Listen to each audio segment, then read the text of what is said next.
影片开始前先普及一个知识点，长寿花其实是多肉植物，你知道吗？爱养花的人不养几盆长寿花，是件会让自己悔不当初的事情。真的，起初我也是嫌弃它的花朵小，现在养了有2年多了，真是越来越喜欢了。长寿花品种很多，开出的花朵颜色也是丰富多彩，同时也是一种非常好打理的花卉。它的寓意美好，有着健康长寿之意，家里摆放一盆，不仅吉利喜庆，而且容易繁殖。养护得当的情况下，花期可以长达半年之久。大家好，这里是花花世界的频道。那么该如何养护长寿花？接下来花花分享一些个人的养护经验，供大家参考。1. 基础的生长条件。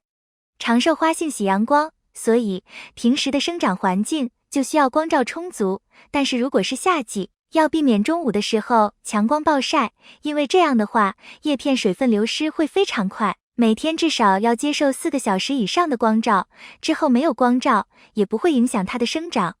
若光照不足，长寿花会经叶细长，影响开花。一般情况下，只要保证它的生长温度在15摄氏度到25摄氏度之间就行。当夏季高温期，温度高于30摄氏度时，就会生长缓慢，甚至会进入休眠期。而且它不耐寒，在冬季需要搬到室内养护，并且室内栽培环境温度应不低于12摄氏度，否则会影响开花。当然，冬季室内栽培环境温度也不是越高越好，当温度高于25摄氏度时，其开花也会受阻。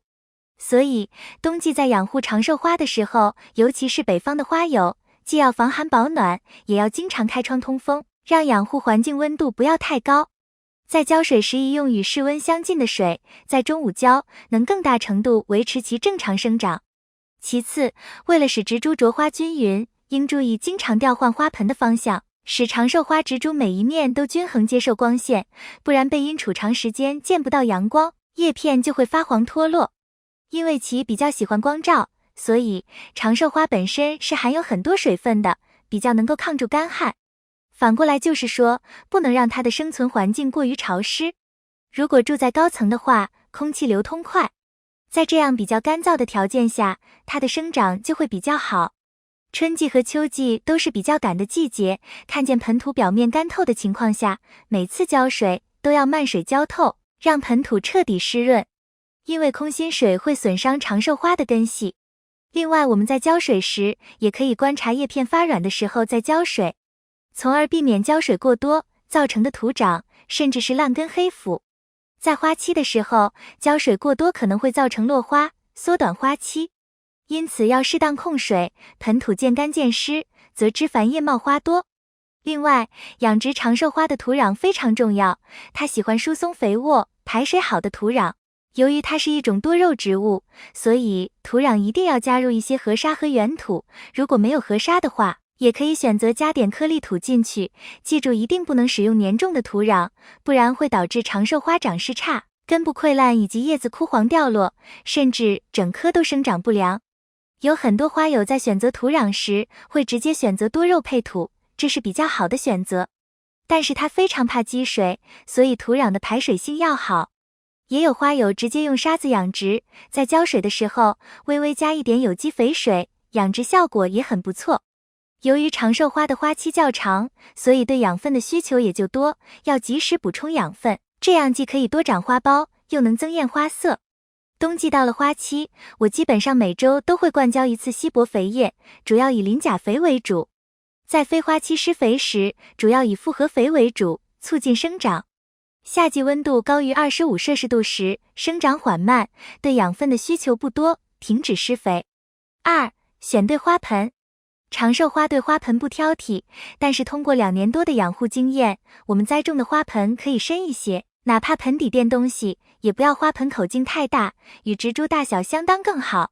因为我养护的第一盆长寿花的花盆，口径大概在10厘米左右，高度在8厘米左右。在这小盆里，从11月份开花，一直到第2年6月份，花期结束后换成1加仑盆，它的长势反而减弱，开花量也减少了。所以栽培长寿花，尽量选择与植株大小相当的花盆即可，不用选择太大的花盆，如若不然，反而造成其开花少，植株也会长得不紧凑。3. 要修剪，预防病虫害。我们修剪长寿花，应该在小苗期的时候就开始了。首先不要着急让它开花，因为进行摘心促进分之后，它开花就会更多。此外，在花期过后，也要适当的进行重剪，除了修剪残花之外，过于密集的枝条、徒长枝、病虫害等都可以进行重剪，哪怕剩余几片叶子，也不会影响其正常生长，反而很快会长出新叶片。而且，在修剪时最好选择在秋季，一般要在10月份之前完成，再晚可能会影响开花。另外，如果长寿花的养护环境通风差，很容易引起病虫害，危害生长，影响它开花。常见的病害有白粉病和叶枯病，发现时及时喷洒百菌清溶液防治。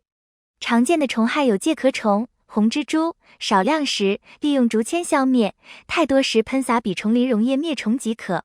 总结，长寿花养殖起来还是非常简单的，首先要了解它的习性，虽然长寿花好养，但是想让其顺利开花也是需要一定时间的，而且每一个环节都需要我们用心去照顾。还有就是和别的花友多多交流，学习别人的长处。我们可以在自家的长寿花上实施，经过多方努力，我们养护出来的长寿花才能美丽好看。今天要分享的内容到这里就结束了。分享的内容如果有错误和疏漏，还请批评指摘。关于长寿花的养护方法，如果你还有什么问题，欢迎在评论区留言。如果你喜欢花花的内容，请点赞、关注、转发给更多人看到，感谢你的观看。